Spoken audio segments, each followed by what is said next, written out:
Olá, que a graça do Senhor Jesus seja sobre teu coração e nós hoje vamos dar mais um passo aqui nas nossas disciplinas espirituais. Hoje eu quero falar com vocês um pouquinho sobre a disciplina da oração. E antes da gente falar um pouquinho sobre a oração, eu queria só identificar com você o que não é oração. Oração não é um pagamento que a gente faz a Deus. A oração também não é uma maneira que a gente tem de atrair as afeições de Deus para nós. Deus nos ama e ponto final. Que de fato vem a ser a oração? Eu creio que a oração é uma expressão da graça que o Pai nos concede, uma forma, um caminho que Ele preparou para que a nossa relação com Ele se torne cada vez mais próxima. Queria lembrar aqui de um texto que está lá no livro de Hebreus, capítulo 4, verso 16, na revista atualizada, que diz assim: Acheguemo-nos, portanto, confiadamente junto ao trono da graça, a fim de recebermos misericórdia e acharmos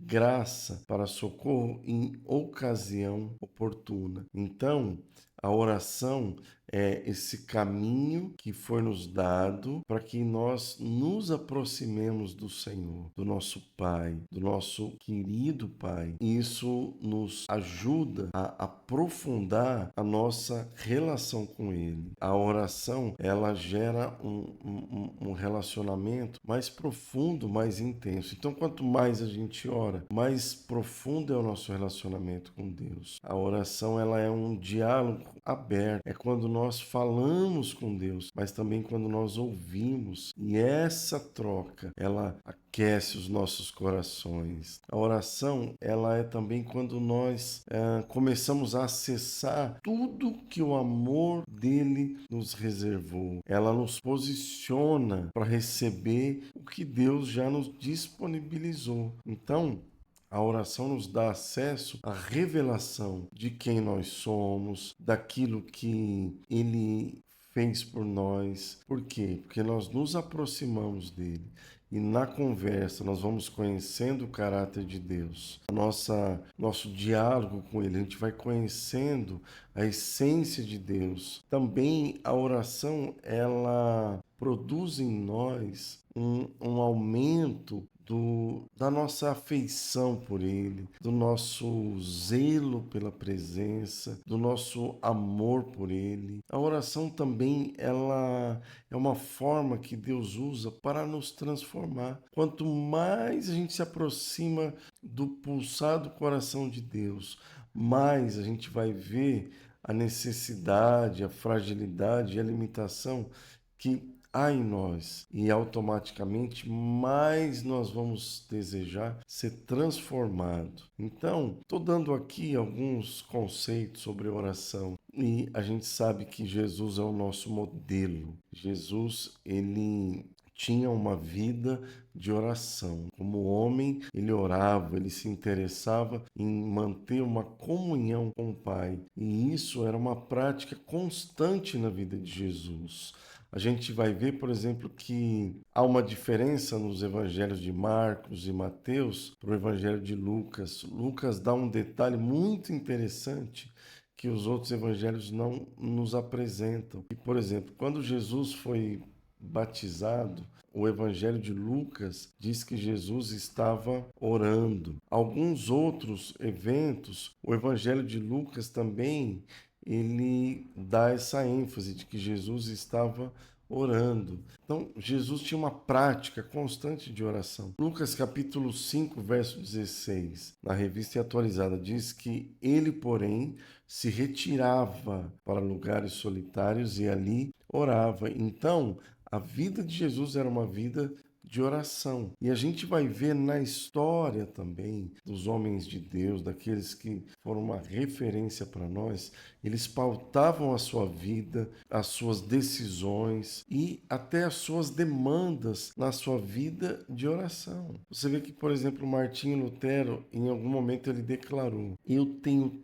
tanto o que fazer que não posso prosseguir sem passar 3 horas diariamente em oração. John Wesley disse: Deus nada faz senão em resposta à oração. E ele apoiava essa convicção devotando 2 horas diariamente a esse exercício tão precioso de oração. Então a gente vê a importância que a oração tem na vida de um cristão. A nossa vida de oração, ela vai evidenciar até a nossa maturidade. A oração para nós é uma questão de sobrevivência. E um ponto para a gente aqui também aprender é que a oração, você aprende, né? Algo para a gente aqui entender, né? A oração, a gente aprende a orar. Lucas capítulo 11, versos 1 e 2 da RA, diz assim: De uma feita estava Jesus orando em certo lugar. Quando terminou, um de seus discípulos lhe pediu: Senhor, ensina-nos a orar, como também João ensinou aos seus discípulos. E segue o texto dizendo que Jesus os ensinou a orar. A oração é algo que nós aprendemos. Então, como que a gente aprende a orar? Orando. Eu quero aqui agora já passar para um aspecto mais prático da nossa vida de oração que talvez possa te ajudar a desenvolver uma maneira de orar e talvez sistematizar uma ordem de oração. Por exemplo, eu gosto muito de uma sequência que há alguns anos eu aprendi e acabei desenvolvendo. Eu quero compartilhar com vocês. É também um acróstico, assim como eu fiz lá com a disciplina da meditação, eu quero fazer aqui também com a disciplina da oração.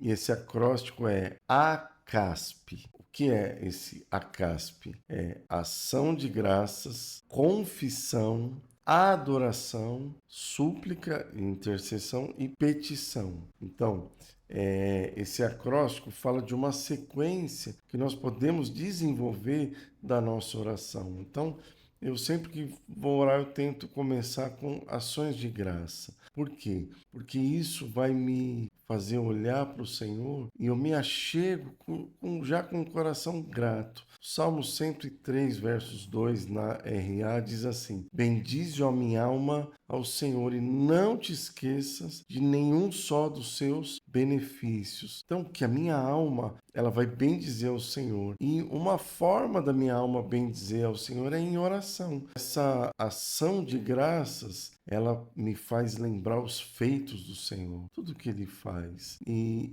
é importante que essa oração, essa parte da oração, ela precisa ser específica. Então, por exemplo, você pode dar graças a Deus, porque hoje foi o dia do seu pagamento. Então, Senhor, eu te agradeço, porque hoje o Senhor enviou esses recursos para suprir nossas necessidades. Ou eu te agradeço porque eu tenho visto a tua mão na vida dos meus filhos em tal situação. Então, deve ser específico. Então, primeiro, ação de graça. Segundo, confissão. Na Nova Almeida atualizada, Oséias capítulo 14, verso 2 diz assim: Tragam palavras de arrependimento e convertam-se ao Senhor, dizendo: Perdoa as nossas iniquidades. Aceita o que é bom e em vez de novilhos, o sacrifício dos nossos lábios. Então, a confissão é um exercício do nosso quebrantamento e da nossa contrição. O que vem a ser a contrição? A contrição é quando nós nos entristecemos quando nós erramos. Então, a confissão, ela vai aperfeiçoar em nós essa capacidade de estar quebrantado, contrito. E é um momento onde nós não devemos ficar alimentando a culpa pelos nossos erros. Por isso, Deus nos deu essa grande bênção de orar também em confissão, assumindo a Deus os nossos erros, nossos pecados, as nossas limitações. Essa oração, ela também deve ser específica. Eu preciso confessar a Deus exatamente as minhas falhas e dar nome ao meu pecado. pecado. Senhor, me perdoa porque hoje eu, por exemplo, me irei, ou eu acabei tropeçando nas minhas palavras quando eu falei uma coisa que não era verdade, eu menti.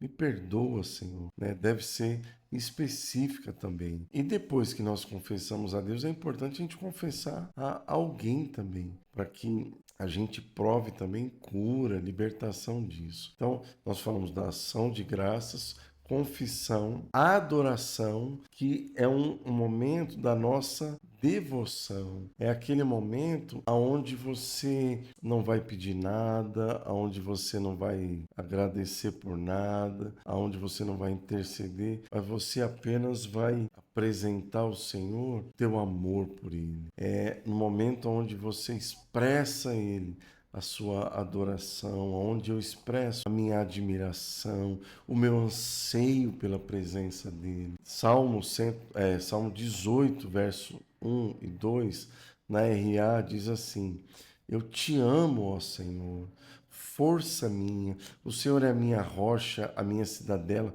o meu libertador, o meu Deus, o meu rochedo, em quem me refugio, o meu escudo, a força da minha salvação, o meu baluarte. Você vê que o salmista nessa oração, ele vai atribuindo a Deus quem Ele é. É a minha força, a minha rocha, o meu libertador. Então, nesse momento da adoração, nós vamos dizendo ao Senhor o que Ele é para nós, o que Ele representa por nós. Então, nós já falamos das ações de graça, da confissão, da adoração, e agora nós vamos falar da súplica e intercessão, que eu penso que são basicamente a mesma coisa.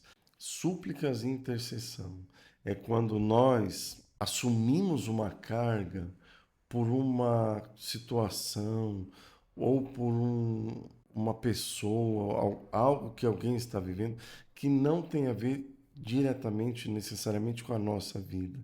A intercessão, essa súplica, ela precisa estar carregada de compaixão.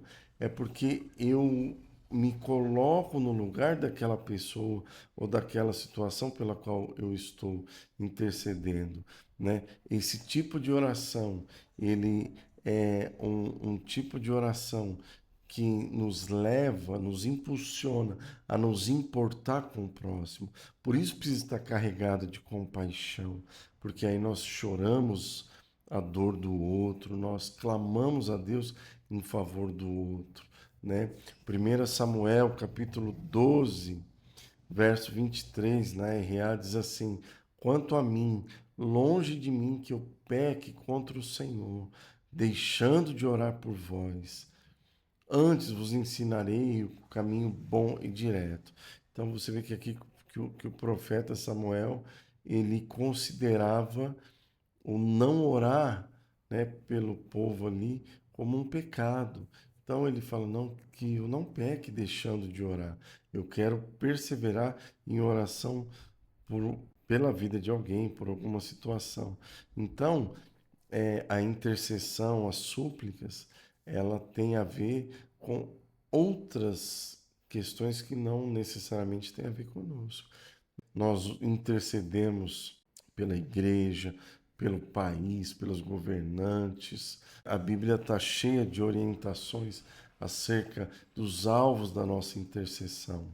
Então, nós já falamos de ação de graça, confissão, adoração, súplicas, intercessão e agora, por final, petição.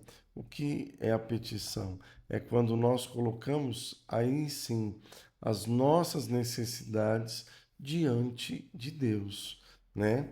Filipenses capítulo 4, versículo 6, na RA diz assim: Não andeis ansiosos de coisa alguma. Em tudo, porém, sejam conhecidas diante de Deus as vossas petições, pela oração, pela súplica, com ações de graça. Então, a petição é quando nós também temos a liberdade de nos achegar ao nosso Pai e apresentar a Ele as nossas necessidades. O Pai se alegra quando nós consideramos Ele, como a única solução para todas as nossas demandas. E Ele tem prazer em responder, ainda que a resposta dele seja não, ou espera, não sei. Mas Deus tem prazer em ouvir a nossa oração. E então esse acróstico, né? Ação de graças, confissão, adoração, súplicas, intercessão e petição. Você vê que você pode decorar isso e quando você for orar, você aplica essa ordem e você vai ver como vai ser produtivo na tua vida. Um outro conselho que eu dou, que é muito importante, contemplando todos esses pontos da oração, você fazer uma lista. Então, para cada um desses pontos, você pode fazer uma lista. Faz uma lista de ações de graça, uma lista aí das falhas que você deseja, precisa confessar ao Senhor. Quando você for adorar, coloca por que você está adorando, né? Senhor, eu te adoro porque tu és santo, porque tu és glorioso e por aí afora. Os motivos de intercessão, faz uma lista, as suas petições, contemplando todos esses pontos. E eu quero aqui encerrar deixando uma palavra para você, animando você a crescer e a perseverar na sua vida de oração, que você vai viver coisas especiais, profundas e sobrenaturais com o Senhor.